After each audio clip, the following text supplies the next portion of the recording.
पुणी बढ़िबो petrol diesel दर आसंतु जानिबा यार services खबर विषय दक्षिण लेबानन रे हिजबुल शिविर उपरे इस्राएल आक्रमण पर मध्य प्राच्य रे उत्तेजना वृद्धि पाई।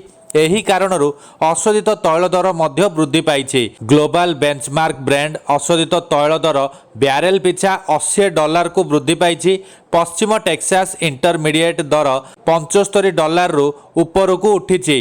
इस्राएल अधिकारी कहवा अनुसार रविवार सेमाने हिजबुलार मिसाइल लॉन्चर ध्वंस करने को 100 रु अधिक युद्ध विमान पठाइथिले। तेबे एही आक्रमण पर हिजबुल कहिछि जे इस्राएल सह आमर कोनोसी विवाद नाही, किंतु गाजारे हामास विरोध रे अस्त्र विरति न हेबा पर्यंत आमे इस्राएल को विरोध करिबो। ईरान द्वारा समर्थित हिजबुल हेउछि एक आतंकवादी संगठन जहाको अमेरिका एक विश्व आतंकवादी संगठन घोषणा करिछि। भौगोलिक नीति रे परिवर्तन एवं अमेरिकार सुध हार रे ह्रास जोगु चलित वर्ष तैल मूल्य सामान्य वृद्धि पाई। एसबु मध्य रविवार दिन इजिप्टर राजधानी कायरो रे इस्राएल एवं हामास मध्य शांति आलोचना बैठक आरंभ होइथिला। एहा पूर्वरु रविवार राति रे इस्राएल जरूरीकालीन परिस्थिति कोहल करिथिला।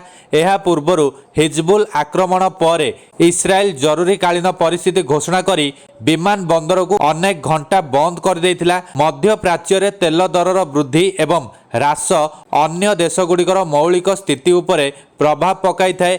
विश्वर तैल उत्पादनर 1/3 मध्य प्राच्य होता है। एभली परिस्थिति रे जदि युद्धर विपद मध्य तैल दर वृद्धि हुए तेबे यह भारत समेत दक्षिण पूर्व एशियार समस्त देश उपरे प्रभाव पकाइबा फल भारत में मध्य पुणी बढ़िबो पेट्रोल डीजेल दर एवं बढ़िबार आशंका रहिबो बोली कुहा जाउछि।